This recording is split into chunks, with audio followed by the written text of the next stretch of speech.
இப்போ கூட ஒரு போட்ட வீடியோவை பலரும் ஷேர் பண்ணி ஃபயர் விட்டுட்டு வராங்க. அதை பாருங்க. விஜய் வந்து சிஎம் சார் நீங்க என்ன கைது பண்ணுங்க, நிர்வாகிகள் மேல கை வைக்காதீங்க, நான் வீட்டில் இருப்பேன் இல்லை ஆஃபீஸில் இருப்பேன் அப்படின்னு சிஎம்க்கு சவால் வர்றாரு. அப்போ நான் என்ன கேட்குறேன், உனக்கு இறந்து போன 41 பேருக்கு உனக்கு பிரச்சனை இல்லை. இவ்வளோ நாள் இருந்த 41 பேர் இறந்து போன போது நீ ஒரு வார்த்தை பேசலை, வீடியோவிலையும் வரல, குரல் பதிவுலையும் வரல. இப்போ மாவட்ட பொறுப்பாளர் கைது பண்ணாங்கிறது நீ வந்திருக்க. அப்போ உன் யோக்கியதை எப்படி இருக்கு பாரு. அப்போ கைது பண்ணதுனால தான் சிஎம் சார் ஏன் மேலே வச்சுக்கன்னு சொல்லி இதை பயன்படுத்தி என்ன பண்ணுற, அவரை கைது பண்ணி நம்மளை கைது பண்ணிருவாங்களோ யாரை சொல்லி. அதை பாருங்க, ஒரு இயல்பாகவே இல்லை. காது உள்ள ஏதோ மைக் வச்சிருப்பாருன்னு நினைக்கிறேன். நீங்கள் தயங்கி பேசு, நல்லா கவனிங்க. அது அந்த ஸ்டடி பண்ணி நான் சொல்கிறது உண்மையாக இருக்கும். அவர் அது பேசலை, பின்னால் இருந்து இந்த இது கொடுப்பாங்கல்ல வசனம் பேசுவதுக்கு சினிமாவில் பின்னால் இருந்து ஒருத்தர் சொல்லுவார்ல, ப்ராம்ப்ட் கொடுக்குறாங்க. அது மாதிரி ஒருத்தர் யாரும் பின்னால் இருந்து அவர் காதில் சொல்கிறாங்க, அவர் யோசிச்சு கேட்டு சொல்கிறாரு அவர். அப்போ இதை ரெடி பண்ணுறதுக்கு அவர் என்னன்னா, அவரை ரெடி பண்ணுறதுக்கு டைம் எடுக்குது அவங்களுக்கு. அவர் பயந்துடுறாரு, அவளை வெளியே வர முடியல, இன்னும் பண்ண முடியலன்னா அவர் ரெடியாகி அவர் பாருங்க, அன்னைக்கு கூட்டத்துக்கு வந்ததுக்கும் இங்கே வந்ததுக்கும் அவர் ஏதோ இது பண்ணி கிராஃபிக்ஸ் பண்ண மாதிரி ஒரு முகம் மாதிரி இருக்கு. முகமோ அவர் ஹேர் ஸ்டைலு எல்லாமே மாறி அவரை ரெடி பண்ணியிருக்காங்க.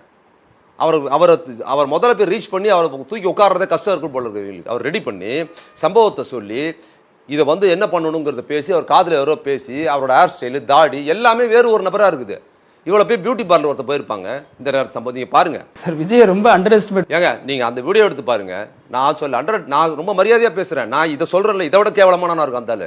இதை விட கேவலமான ஒரு நபராக இருக்கும் அந்த ஆள்.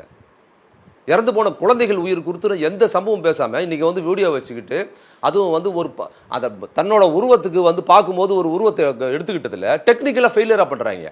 கக்கூசில் உட்காந்து பேசுகிற ஆடியோ வாய்ஸ் கேட்குது. அது பாத்ரூமில் உட்காந்து ஃபோனில் பேசுவாங்களே சில பேர், நம்ம கேட்கும்ல, அது மாதிரி இருக்குது. மைக்கிள் இல்லாமல் பேசியிருக்காரு, செல்ஃபோனில் எக்கோ இருக்குது. எவ்வளோ அமைச்சராக இருக்குது. அப்போ என்னன்னா அவரை நீங்கள் எதுவும் கண்ட்ரோல் பண்ண முடியல. அப்போ என்ன கொடுத்து ஏதோ பேசுகிறாங்க சொல்கிறார், ரெடியாக எவ்வளோதான், கொஞ்ச நேரம், அதுவும் 2 நிமிஷம் 3 நிமிஷம், அவ்வளவுதான்.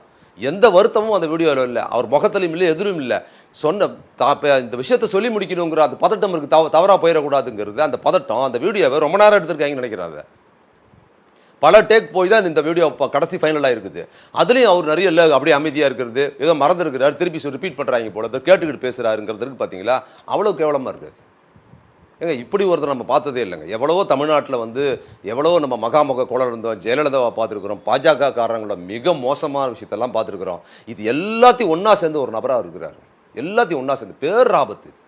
இது பேராபத்தானதாக இருக்குது. அதாவது இவங்க நிகழ்த்தின அந்த 40 படுகொலைகளை விடவும் அதற்கு பிற்பாடு இவர் கொடுக்குற விளக்கங்கள் எவ்வளவு கேவலமானது. ஒரு வருத்தம் இல்லை அதில்.